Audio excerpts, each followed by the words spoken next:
प्रणाम ताजश्री। घाव अधिक गहरे तो नहीं है ना ताजश्री? जो सबसे अधिक गहरा घाव है गंधार नरेश, वो तो तुम्हें दिखाई नहीं दे रहा। भरत वंश के जिस छतनार वृक्ष के नीचे तुम बैठे हो गंधार नरेश, यदि वो ही नहीं रहा तो तुम कहां जाओगे? हटाओ इस स्नेहलेप को। इन घावों का कोई महत्व नहीं।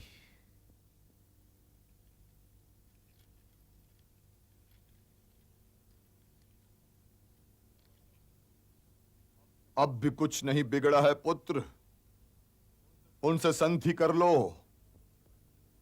लौटा दो पांडवों को उनका इंद्रप्रस्थ।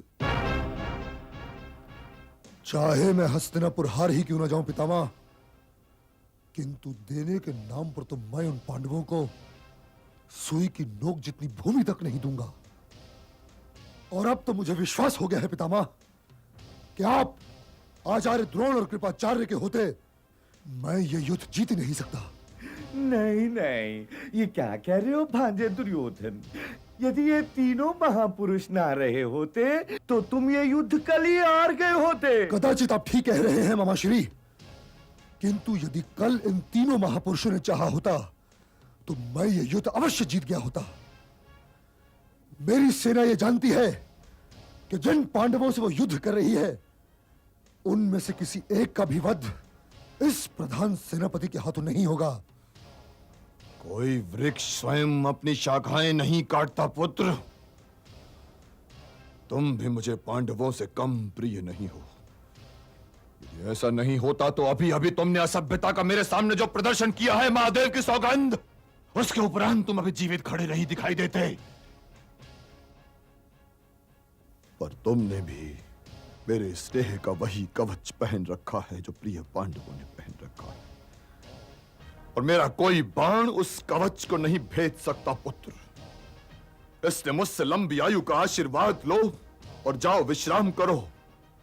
कल फिर युद्ध करना है। क्या मैं एक प्रार्थना कर सकता हूं पितामह? नहीं, जब तक कि सेना का प्रधान सेनापति मैं हूं, वांगराज कर्ण इस युद्ध में भाग नहीं लेगा। क्या मैं पूछ सकता हूं पितामह कि आप उस परशुराम शिष्य कर्ण को किस अपराध का दंड दे रहे हैं?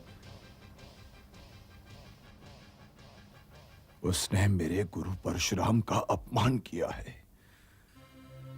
उनका कोई शिष्य असभ्य नहीं हो सकता पुत्र, और उसने भरी राजसभा में कुलवधू द्रौपदी को वेश्या कहकर उसका घोर अपमान किया है। जो नर किसी नारी की मर्यादा की रक्षा न कर सके, वो मेरे ध्वज तले युद्ध नहीं कर सकता पुत्र, नहीं कर सकता। यदि वो अपराध है पितामह, तो ये अपराध हम सभी ने किया है। मैंने किया है, आपने किया है। परंतु भांजे के कहने का ये तात्पर्य नहीं था ताजश्री। गंधार नरेश, आप कृपया मुझे ताजश्री ना कहा कीजिए, न कहा कीजिए। इस युग में अब इन नातों का कोई अर्थ नहीं रह गया है। ये किंतु शब्द हैं जो अब अपने से बड़ों को पत्थरों की भांति उठाकर मारने के काम में आते हैं। और दुर्योधन ने अभी जो कुछ कहा है उसका तात्पर्य वही था जो मैंने निकाला है, जो मैंने समझा है। और वत्स, क्या ये उस अपराध का दंड नहीं है कि मैं तुम्हारे पक्ष में युद्ध कर रहा हूं, तुम्हारे पक्ष में? अब जाओ और मुझे अपने इस अपराध बोध के साथ अकेला छोड़ दो। परंतु पितामह, आप... यही तो मेरा दुर्भाग्य है दुशासन, कि मैं तुम जैसों का पितामह हूं। और यदि माता सत्यवती ने मुझे तुम सबको न सौंपा होता पुत्र, तो मैं तुम सबको कब का त्याग चुका होता। तुम सभी ने जगह जगह पर बार बार मेरे श्वेत केशों का अपमान किया है, किंतु याद रखो पुत्र कि मैं इस अपमान का विष पीकर केवल हस्तिनापुर के लिए जी रहा हूं, केवल हस्तिनापुर के लिए। तुम में से कोई एक भी ऐसा नहीं है जिसके लिए कोई बूढ़ा व्यक्ति जीना चाहे। यदि मेरी निष्ठा पर अब तुम्हें भरोसा नहीं रहा तो किसी और को अपना प्रधान सेनापति बना लो।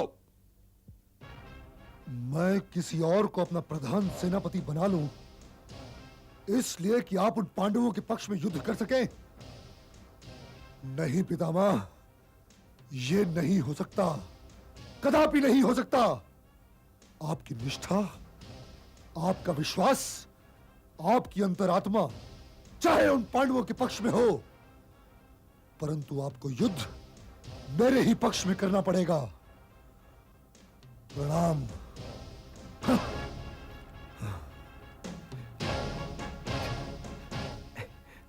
प्रणाम तातश्री। प्रणाम पितामह।